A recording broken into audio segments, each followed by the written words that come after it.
Subidas en el precio del petróleo en estos momentos. Sí tenemos informaciones contradictorias ahora mismo sobre lo que podría o no hacer la OPEP a principios de diciembre en su próxima reunión como respuesta a la liberación de reservas estratégicas por parte de Estados Unidos y de otros países aliados. Por un lado tenemos al Wall Street Journal publicando una exclusiva. Dice que Riad y Moscú están dispuestos a frenar esa producción de barriles, a bombear menos petróleo al mercado, con la posición, sin embargo, de Emiratos Árabes Unidos y Kuwait. Y por otro lado, estamos leyendo ahora mismo otra noticia, también exclusiva de la agencia Reuters, que dice que la OPEP de momento no está discutiendo frenar la producción. En cualquier caso, el petróleo está subiendo, que es, bueno, podríamos decir lo contrario de los que buscaban Biden y compañía. Analizamos la escena del sector con la ayuda de Pablo García, de Bacons Alpha Value. Pablo, muy buenas tardes. Hola, buenas tardes. Bueno, ¿cómo ves todo este debate, ¿no?, respecto a los precios del petróleo, esa liberación de reservas, Japón, Reino Unido, Corea del Sur, China diciendo que liberará en función de lo que sea necesario, Estados Unidos esos 50 millones de barriles, y por otro lado, informaciones ya contradictorias apenas 24 horas después de algunos medios citando a fuentes de la OPEP diciendo que por lo menos Riad y Moscú parece que sí estarían dispuestos a frenar ese aumento de producción? ¿Cómo ves toda esta situación? Bueno, es claramente una encrucijada entre la OPEP y Estados Unidos, que llevan ya dándose tortas durante un tiempo. El incremento de bombeo por parte del cártel de petróleo de 400.000 barriles día pues se ha mostrado insuficiente, y Joe Biden ha culpado a la OPEP de utilizar de esa necesidad de utilizar las reservas estratégicas, además de pedir ayuda a países asiáticos, como habéis comentado, ¿no? Está subiendo el precio del crudo, ¿no?, a pesar de esa utilización de las reservas, y se comentan que sobre todo se esperaba una liberación de reservas mayor, porque para poner esto en contexto, Estados Unidos va a liberar a priori 50 millones de barriles, Reino Unido 1,5, e incluso entre China, Corea, Japón, incluso la India, podríamos llegar como máximo a 20 millones de barriles. Pero la realidad es que el consumo diario de petróleo actual está en torno a 102 millones de barriles al día, con lo cual ni siquiera alcanzaríamos con esa liberación de reservas un 70-80% del consumo mundial de petróleo.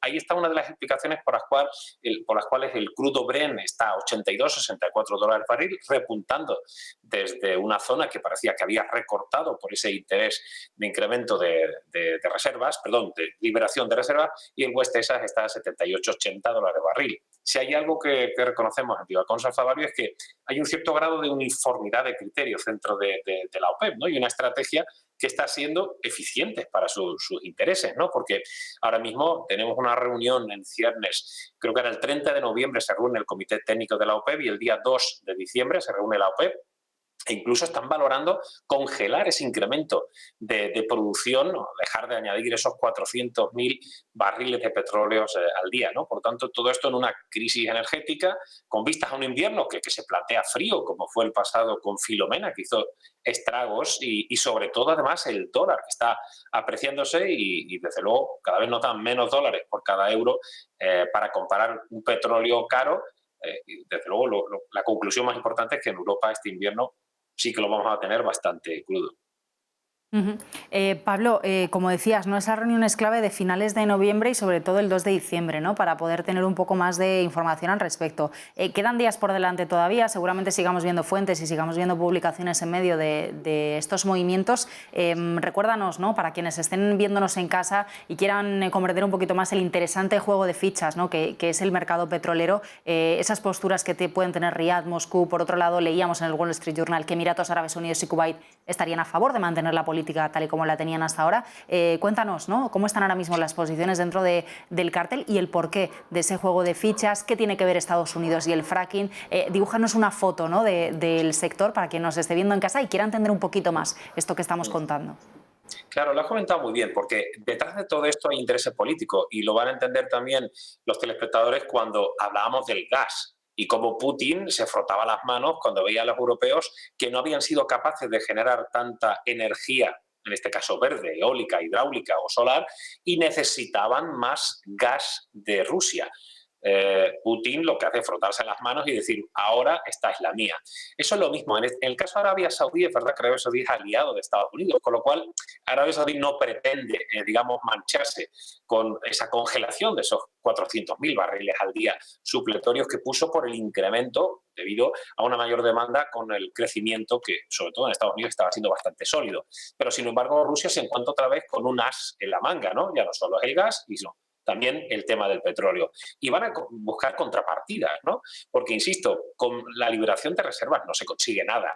Y Biden está siendo un poco, pues, muy político, ¿no? Hablando de que los productores no están incrementando suficientemente la producción, que los precios de la gasolina están siendo un grave problema. Bien, pero cuénteme algo que no sepamos. Es decir, tiene usted al final que mover ficha y que ceder en algún campo, ¿no? Por lo tanto, de todo el panorama, Arabia Saudí y Rusia yo creo que son los claros vencedores de esta situación, y Estados Unidos yo creo que tendría que empezar a ceder, ¿no? Pero los demócratas son algo más polite que lo era el señor Trump, que era tan criticado. Con Trump hubiera sido esto un polvorín, y desde luego de momento no estamos teniendo una tensión geopolítica importante, pero insisto, el problema va a llegar cuando llegue el invierno, y si los precios del crudo se mantienen con un dólar que nos está haciendo, desde luego, causar estragos en las economías europeas que no son productoras y tienen que comprar en dólares ese barril encarecido, entonces otro gallo cantará. La situación muy tensa,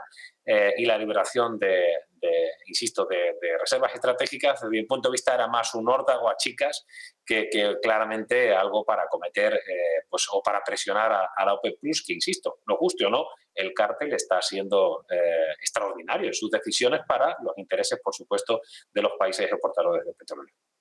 Bueno, pues parece que se le complica la acción de gracias a Joe Biden, ¿no? Tal y como estamos viendo, no va a conseguir bajar, ¿no?, ese precio de la energía, de la gasolina, de cara a la festividad clave del país. Quería preguntarte, Pablo, porque mencionabas mucho el tema del dólar. Es muy importante tener en cuenta lo que está sucediendo con la divisa en un contexto de precios disparados, de precios energéticos al alza, y con un dólar que, bueno, pues sigue alimentándose, ¿no?, de las noticias que vamos conociendo, y sigue cada vez teniendo más tracción, más fortaleza frente al euro.